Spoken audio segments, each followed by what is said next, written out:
Howdy, and welcome to Wise About Texas, the award-winning Texas history podcast.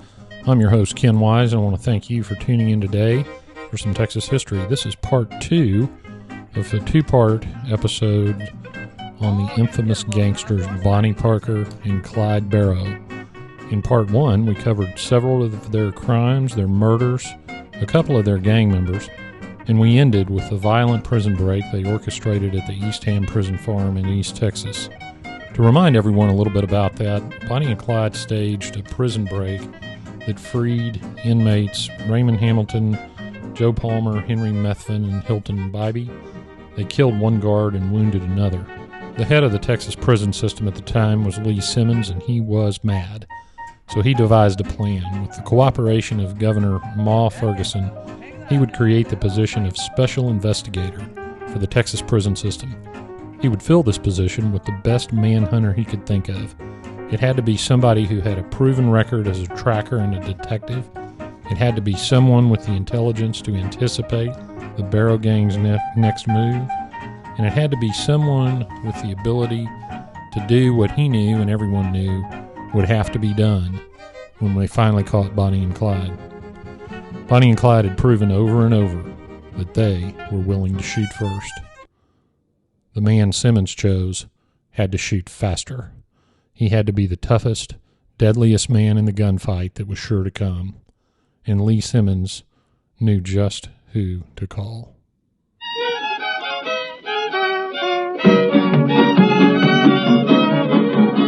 Frank Hamer was born on March 17, 1884, in Fairview, Texas.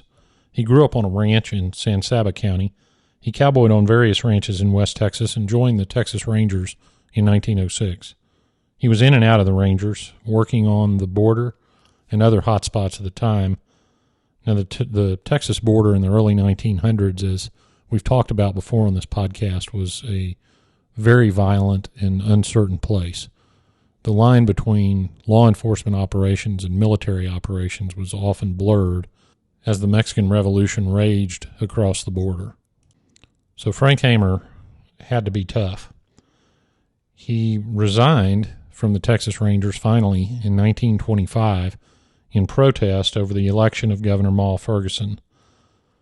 Governor Ma Ferguson's husband, Jim Ferguson, or Pa, was probably the most corrupt governor in Texas history, and he was finally impeached. Well, he decided he'd overcome that impeachment by running his wife Ma for governor, promising 2 governors for the price of 1. One of the slogans that their supporters would use was, "Me for Ma, and I don't have a darn thing against Pa." But 2 governors for the price of 1 is my favorite. Ma Ferguson got in and basically disbanded the Rangers. She fired all the people, all the good Rangers, and replaced them with political hacks and others that came to be derisively referred to as the Ferguson Rangers. Hamer wasn't willing to be a part of that. Hamer's reputation was already well built. One newspaper at the time called Frank Hamer, quote, "one of the most spectacular peace officers in Texas," close quote. Hamer had fought bandits on the border. He'd fought lynch mobs around the state of Texas. He took on the Ku Klux Klan. He was good with a gun. He had a ton of common sense and ability, and was probably one of the more serious men around. If anyone could ever track down and get Bonnie and Clyde, Lee Simmons knew Frank Hamer could do it. So Simmons went to the governors, and I use that plural intentionally, and they approved the hiring of Frank Hamer.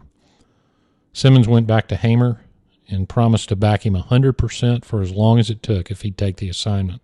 Well, Hamer took the assignment. It was clear to everyone that Bonnie and Clyde were not going to be taken alive. Clyde had said as much publicly. Hamer, of course, knew it too. The most important part to Frank Hamer of this whole plan was secrecy. Hamer wouldn't even meet with Lee Simmons in Huntsville, the headquarters of the prison system, because he knew that he'd be recognized there and that his cover would be blown. Simmons and Hamer would meet in Dallas or in Austin, somewhere where the nature of his assignment wasn't likely to become public. Hamer began studying the patterns that Bonnie and Clyde would take. You know, there were 1,000 or so men from the FBI and every law enforcement agency in any place Bonnie and Clyde had been looking for Bonnie and Clyde. Bonnie and Clyde, therefore, were on the guard at all times, and more importantly than that, they were on the move at all times. So Hamer began studying these movements, and what he figured out was Bonnie and Clyde would basically make a loop. They'd go from Dallas to Missouri to Louisiana and back to Dallas. Now, they certainly went other places. They'd deviate from that loop from time to time. They'd go up to Indiana. They committed some crimes in Minnesota. Maybe they'd go to New Mexico. But they'd always return to the same basic pattern. Hamer also needed to learn more about Bonnie Parker and Clyde Barrow as people, and for this he enlisted the help of Dallas County Sheriff Smoot Schmid. Now that, I got to tell you, is one of the all-time great sheriff names, Smoot Schmid. Hamer went up there and met with the Dallas sheriff, and he learned everything that Dallas had on their hometown criminals. He learned about their families. He learned what they ate. He learned what they drank. He learned what they wore. Schmidt actually loaned Deputy Bob Alcorn to Frank to help him out. Alcorn knew Bonnie and Clyde personally. He had arrested Clyde in the past, and he had been a customer at the cafe where Bonnie Parker was a waitress. And there's even some writing out there that Alcorn had a little thing for Bonnie. I have my doubts about that, but he knew him. In February 1934, Bonnie and Clyde robbed the bank in Lancaster, Texas, and they got away with $4,000, which was a pretty big haul. Well, that started a dispute within the gang. And let me mention something about this gang, because one of the themes I want you to catch from this episode is that Bonnie and Clyde were not some romantic Robin Hood heroes. They certainly robbed, but they never gave anything to the poor. They couldn't care less about the poor. They cared only about themselves. They stole a bunch of this money. Well, here's another thing that will give you the flavor of the gang.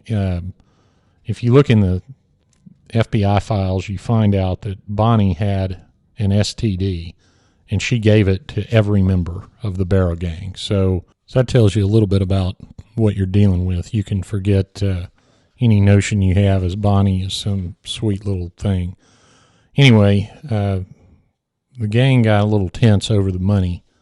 Clyde thought that Hamilton was trying to take more than his fair share. There was also tension over Bonnie, and there's some talk that Ray Hamilton, one of the gang members, was trying to talk Bonnie into leaving Clyde. Well, you can imagine that didn't sit well with Clyde, so from that day on, Clyde was hunting Ray Hamilton. Bonnie and Clyde ended up going to Missouri. Ray Hamilton continued to rob banks in Texas, and Clyde knew that after Ray robbed a bank, he'd hide out near Grapevine. So word had gotten out that Hamilton had pulled a bank job in West Texas, not West Texas, West, Texas. So Clyde headed for Grapevine to try and find Ray Hamilton.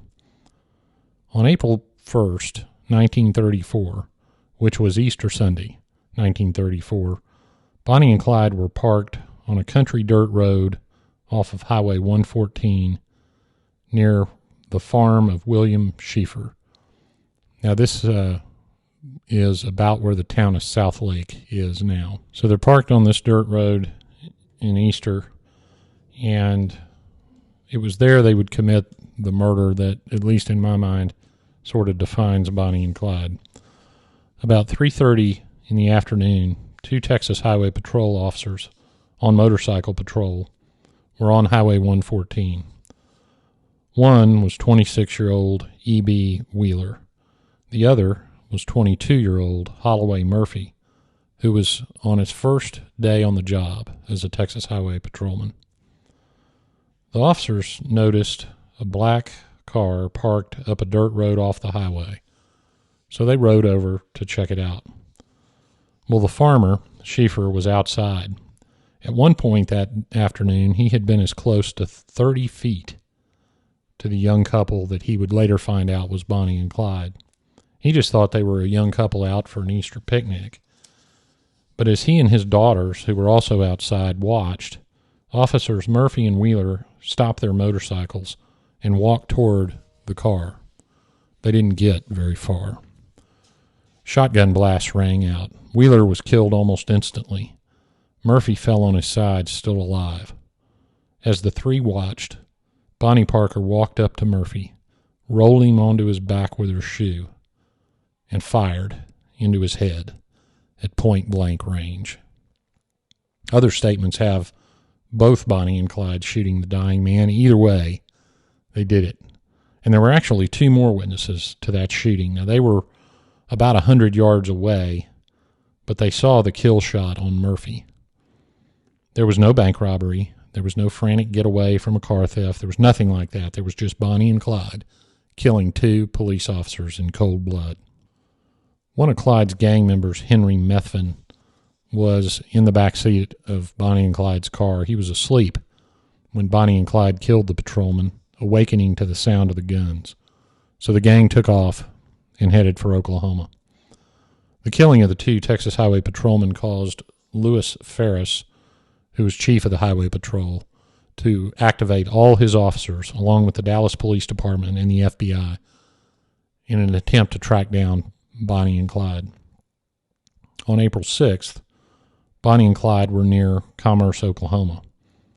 A concerned citizen reported two men and a woman parked in a black Ford with yellow wheels, which is the description of the gang's most recent stolen vehicle. The police chief, Percy Boyd, and a constable, Cal Campbell, went to check out this report.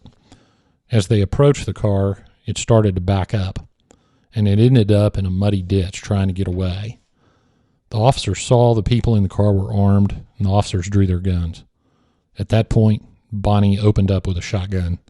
Clyde and Henry Methvin both jumped out of the car with Browning automatic rifles and cut loose. It was carnage. Campbell was killed instantly. Boyd tried to surrender. The gang actually kidnapped him, the police chief Boyd, and took off. They headed to Kansas, with Clyde yelling at Bonnie while they were in the car that she had shot too soon.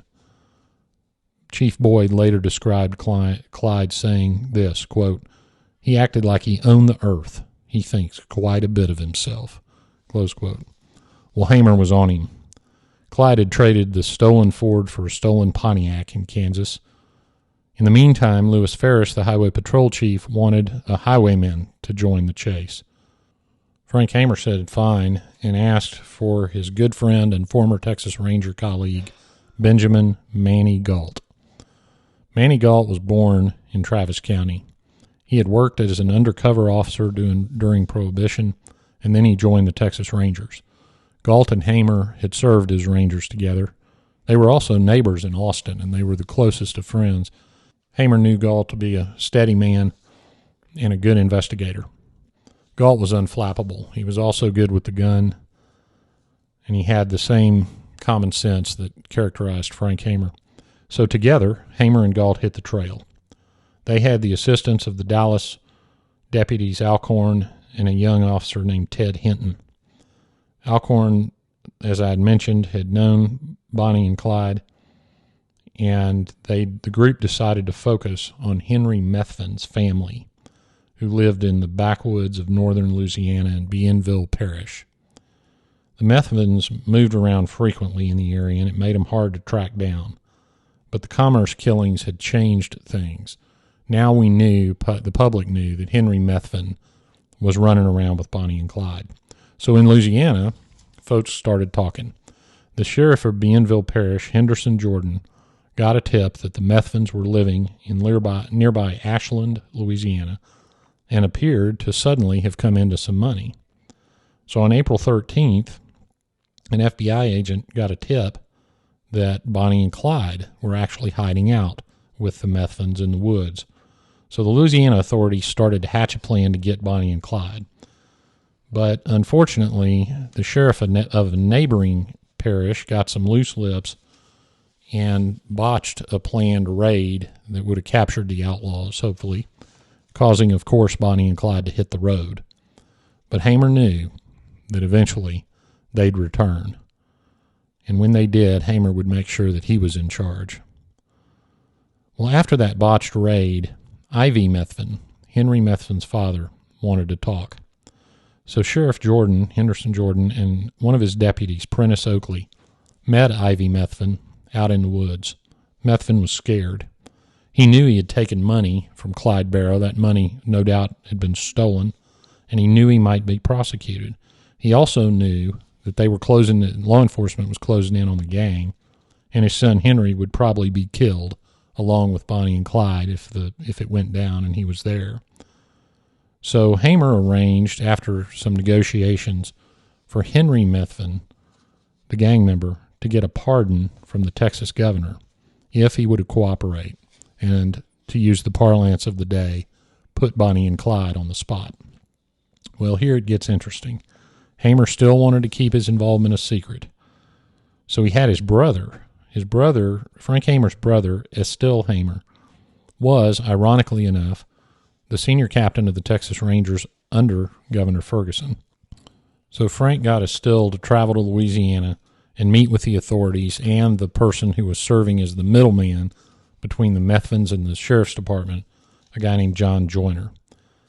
Well, when he got there, he found out that Henry Methvin had indeed visited his parents, and Bonnie and Clyde were with him. For some reason, during that visit, Bonnie and Clyde were getting increasingly agitated, and Methvin was getting nervous. He wanted out and away from Bonnie and Clyde. So once the pardon was in place, a meeting was arranged with Frank Hamer, Bob Alcorn, Sheriff Henderson Jordan, and Ivy Methvin. The plan was that Ivy Methvin would notify Sheriff Jordan and the FBI when Bonnie and Clyde were returning to Louisiana.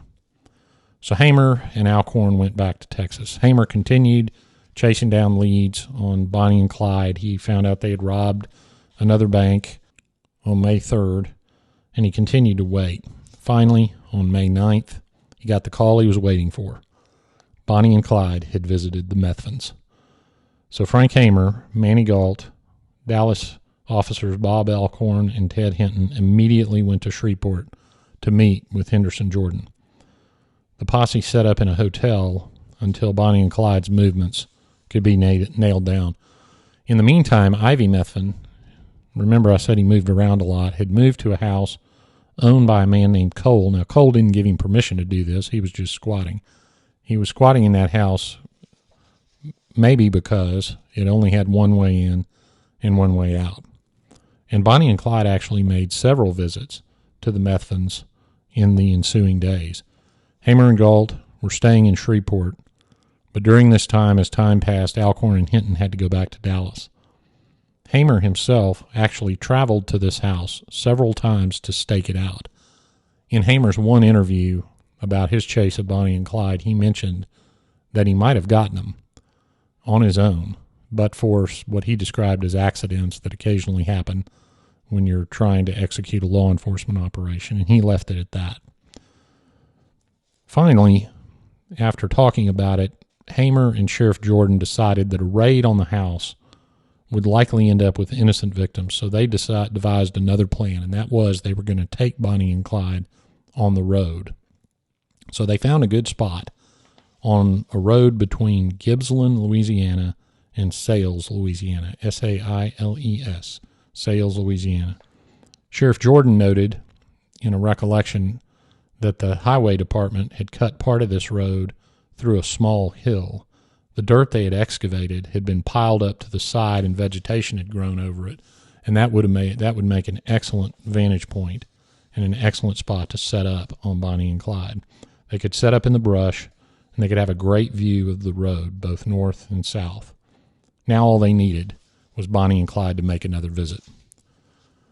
On May 22nd, Sheriff Henderson Jordan called Frank Hamer and said this, quote, "Come to Arcadia at once. Get your other men if you can."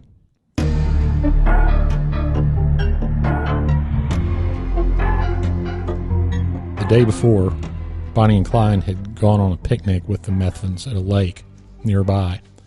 Ivy Methvin told his son to get loose from Bonnie and Clyde. Henry did that, and Bonnie and Clyde started driving around trying to figure out where he was. They thought he might have gone home, but Ivy said he hadn't seen him. So Clyde told Ivy Methvin that Bonnie and Clyde would go to Bossier Parish because he might have gone there, and if he couldn't find him, He'd come back to the house where Ivy was squatting. Sheriff Jordan got the posse together, and they set up at the ambush site about 3 in the morning on May 23rd. Sheriff Jordan, nervous that Ivy Methvin was going to chicken out, told him to park his truck in the road and take off a tire as if he had a flat tire, so maybe Clyde would stop and help him.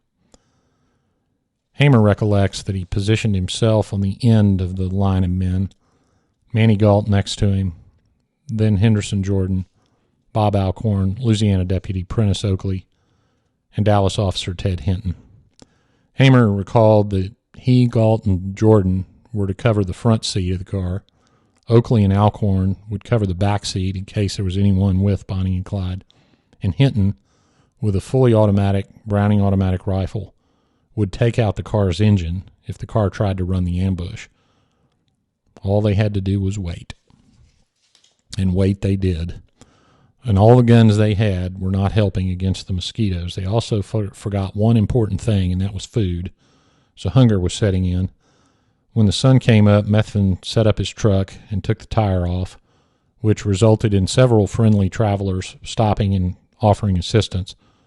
Methvin was clearly getting nervous, and Sheriff Jordan recalled him trying to call off the operation every time he had to reject some nice passing motorist's offer of help.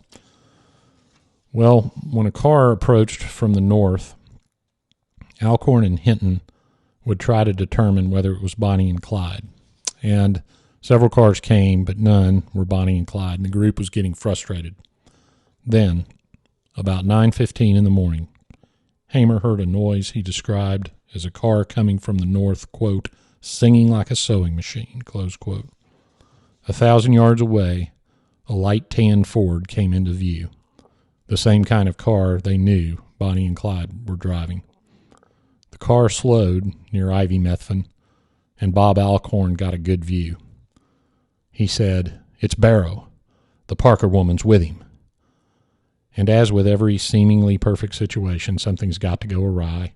This time it was a loaded logging truck approaching from the other direction. Clyde stopped his car between the posse and Ivy Methvin.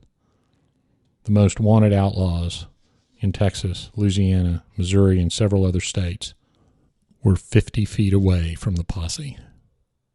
Ivy and Clyde spoke. Ivy asked Bonnie, who was holding a sandwich in the front seat, if she had a drink for him. Clyde started to pull forward to let the logging truck by.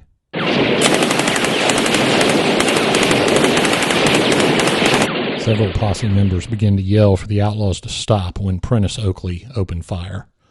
Hamer recalls Clyde's hand on an automatic rifle in his lap and Bonnie raising a pistol. Other officers recalled Clyde with a shotgun and Bonnie with a pistol. It didn't matter. All hell broke loose. The posse fired into the windshield, into the doors, into the windows. Ted Hinton forgot about the engine. He just emptied his BAR into the front seat, which stitched Bonnie up her left side with the .30-06 bullets. One officer recalled Bonnie screaming like a panther. The 6 officers let loose from 6 different points. The noise was deafening. Seconds later, 2 of the most wanted outlaws in Texas history were dead. We can't be 100% sure of exactly the order of events before the shooting started in general. All we know for sure is it started. Frank Hamer gave the one interview I mentioned earlier to Walter Prescott Webb, a famous historian of the Texas Rangers. And Hamer said that someone, he doesn't say who, but one could assume he meant himself, gave the command to, quote, stick 'em up, close quote. Sheriff Henderson Jordan claimed that it was he who jumped up and yelled, quote, put 'em up, Clyde, you're covered, close quote. Yet another account has Bob Alcorn yelling halt. That same account, by the way, and I tend to think this is probably truer than not, says that the yelling and the shooting began about the same time. Whatever exactly happened in that split second, the fact is that Bonnie and Clyde weren't going to be taken alive, and they weren't. Clyde's foot slipped off the clutch of the car, and the car started to roll forward. Bob Alcorn followed it down the road, shooting all the way, until the car rolled slowly into the roadside ditch. And that was the end of Bonnie and Clyde. In their car was an awesome array of weaponry. Several pistols, several shotguns, and several Browning automatic rifles. thousands of rounds of ammunition. Clyde had a few $100s cash and a saxophone, of all things. There was also a stash of license plates to disguise their stolen cars. When it was all over, Bonnie had been shot over 40 times, Clyde over 17. The door had protected him to some degree. There were 167 rounds, we think, fired into that car. And word traveled fast. In a short time, there were 200 cars lining that lonely country road as souvenir hunters tried to steal what they could. A tow truck was called out to haul the car with Bonnie and Clyde's bodies in it to Arcadia, Louisiana. It was followed by 150 or so cars in some sort of morbid parade. A reporter asked Frank Hamer for a statement, and he said this, quote, "We just shot the devil out of them, that's all," close quote. The sheriff locked up the death car in the yard of the jail. Prison system chief Lee Simmons told Hamer to divide up the outlaws' guns amongst the posse members as souvenirs, which he did. The crowds descended on Arcadia, trying to catch a glimpse of the bodies. As the car was towed through town, people just sickeningly grabbed at the bodies. They were trying to get a bauble, a lock of hair, a piece of jewelry, something from Bonnie and Clyde. Someone was even caught trying to cut off Clyde's trigger finger. The outlaws were autopsied and embalmed in Arcadia. Embalming them was not easy with all the holes they had in them. Bonnie and Clyde's bodies were taken back to Dallas for burial. They weren't buried together. Bonnie's mother wouldn't allow it. Clyde was taken to the Sparksman Holtz Brand Funeral Home in Dallas, and over 20,000 people lined up to get a glimpse of the famous killer. Bonnie was taken to the McCamey Campbell Funeral Home, and over 15,000 tried to see her. Celebrities, even in death. Let me give you a couple of comments on Bonnie and Clyde. And I normally don't make these kind of comments in these episodes, but I want to make a couple. There's a lot of misconceptions out there. There's several books on Bonnie and Clyde, and some of them I got to tell you are just flat wrong and bad history. Email me. I'm not going to say it in the episode, but email me at host@wiseabouttexas.com if you want my personal opinions. The FBI files on Bonnie and Clyde are online. You can see them for yourself. You can read a lot of interesting things there. One thing that I noticed about Bonnie and Clyde, their fame, if you go through the old newspapers, was mostly regional. John Dillinger was operating at this time. He was public enemy number one. He was a big-time national criminal, not Bonnie and Clyde. They were small-time thugs. They were murderers, and they were just small-time robbers. They didn't rob many banks. They mostly robbed mom-and-pop stores, a gas station, something like that. They weren't brilliant criminal masterminds. They were just a pair of murderers on the run from the law. They killed innocent citizens. They killed law enforcement officers. They didn't have to. They wanted to. And don't listen to any nonsense about Bonnie being some innocent girl who never fired a gun. That's a myth that Bonnie's mother started right after their deaths. And she sold it to her share of people. But Bonnie did plenty of shooting and killing. There are eyewitnesses, multiple eyewitnesses that confirm it. A grand jury confirmed it and indicted Bonnie and Clyde both for the Grapevine murders. And if they'd have been able to be tried for those cases, for those murders, I'm sure the jury would have no doubt confirmed it. Bonnie and Clyde weren't mythical heroes. They were murderers. And they finally reaped what they had sown. Now we come to the part of the episode I call Getting There, where I tell you to see some of the places I talked about in the episode. And there's a ton of places you could see that are connected with Bonnie and Clyde, but let's start with some obvious ones. Bonnie Parker is buried in Crown Hill Memorial Park Cemetery in Dallas, Texas. Clyde Barrow's buried in Western Heights Cemetery in Dallas. There's a website you could go to called findagrave.com, and you can see exactly where those cemeteries are, and you can visit those graves. The site where the posse finally brought down Bonnie and Clyde is on Highway 154 between Gibbsland, Gibsland, Louisiana, and Sales, Louisiana, Sailes. And if you go on Google Maps and Google Gibbsland, Louisiana, go south, find Highway 154, and there is a marker on Google Maps that says Bonnie and Clyde Memorial Stone. And if you click on that, you'll see some street view pictures. There's a marker where the ambush occurred, and it's on that highway. So it's really pretty easy to find, and you can travel there and stand on the spot where Frank Hamer and the rest of the men brought down Bonnie and Clyde. Something else that's interesting, and this is not exactly getting somewhere, but Ted Hinton, the Dallas officer, he had a 16mm movie camera at the ambush, and he took films of the aftermath immediately after it happened. And you can get on YouTube and you can see those old films that he took. You can see Bonnie Parker slumped over in the car. Now, when the eyewitness accounts are that she'd slumped forward like she was going to pick something up off the floor, but when they ID'd the bodies, they probably moved her a little bit. But you can see those movies on YouTube. The Texas Ranger Museum in Waco, Texas, Texas Ranger Hall of Fame and Museum, has a Frank Hamer and Bonnie and Clyde exhibit where you can go see some of the weapons that belong to Frank Hamer and belong to Bonnie and Clyde. If you go to Dallas, the funeral home where Clyde was taken is at 2101 Ross Avenue. It is now the headquarters of the Dallas Bar Association. It's been beautifully preserved, and that's where Clyde was taken when his body was brought back to Dallas. And here's where I think you ought to go and pay respects, if you want to, for this whole story. Austin Memorial Park Cemetery. It's on Hancock Drive near Mopac in Austin.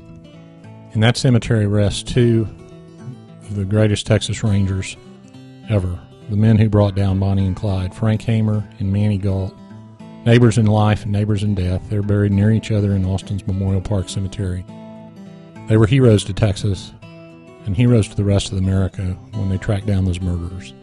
Go visit their graves and remember what a great job they did for Texas. Well, that wraps it up for another episode of Wise About Texas. Thank you very much for listening today. I appreciate it if you would leave a review on iTunes and share the show with a friend. We're on social media. We got a Wise About Texas Facebook page. We're on Twitter and Instagram at Wise About Texas, and I want to tell you about a bonus episode that's in the works. The reason I published these Bonnie and Clyde episodes during this time was Netflix has just released a movie called The Highwaymen, written by John Fusco, directed by John Lee Hancock. This movie tells the story of the chase from Bonnie and Clyde from the perspective of Frank Hamer and Maney Gault. They're the two main characters. Frank Hamer's played by Kevin Costner, Maney Gault played by Woody Harrelson. And it's a great movie. It's a lot of fun to watch. It was very well done. They filmed the ambush scene at the actual spot that it happened. And I'm going to interview Dr. Jody Ginn, who was a consulting historian for Netflix on that movie. And we're going to talk a little bit about Bonnie and Clyde in the movies, the myth, the legends, a little bit about how historical movies are made, and it should be an interesting episode. I'm going to release it as a bonus, so stay tuned for that. Thanks again for tuning in to Wise About Texas today. Go out and do something for Texas today. And until next time, God bless Texas, and we'll see you down the road.